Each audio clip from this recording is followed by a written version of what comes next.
বিএনপির সাম্প্রতিক আচরণগুলো হয়ে উঠতেছে ভয়ঙ্কর রকমের ফ্যাসিস্ট। আমার পেজে এসে একজন বা দুইজন না, একাধিক মানুষ হুমকি দেয়, কেন বিএনপির সমালোচনা করি, খুন করে ফেলার হুমকি দেয়। আওয়ামী লীগও হুমকি দিত ইনবক্সে, আর প্রকাশ্যে ওরা হুমকি দিচ্ছে 32 নম্বর ভাঙার পরে, কিন্তু বিএনপির কোনো ভয় ডর নাই, প্রকাশ্যে হুমকি দেয়। আমি আজকে একটা দেখাচ্ছি কি কারণে সে আমাদের দেশে আসতে দেবে না বা আসলে বাইসা থাকতে দেবে না, ওটা ওরাই জানে। এরা ক্ষমতা আসলে কি করবে আল্লাহ মালুম। হ্যাঁ, আইডম থাকলে করে নিস রে ভাই, হ্যাঁ করে নিস, যে জিতবে ওই তো সিকান্দার হবে। হাইডম থাকলে তুই আমাকে দেখে নেবো, আমার হেডম থাকলে তো করে দেখে নেবো। এটাই রাজনীতি।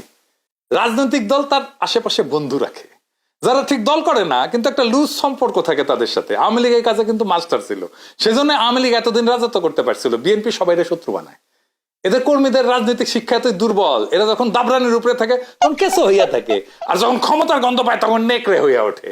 যাই হোক, এগুলো নিয়ে আলাপ করবো পরে, নির্বাচন আসুক, ক্যাম্পেইন করে দেবো, দেখাই দেবো জনগণকে কাদের ভোট দিতেছেন, দেখেন কিছুই হবে না হয়তো, কিন্তু আমি খায় না খায় কন্টেন্ট বানাবো। শুধু আমরা যে গালিগুলো দিছে বিএনপির কর্মীরা, সেগুলো কম্পাইল করলে না 10টা এপিসোড হয়ে যাবে।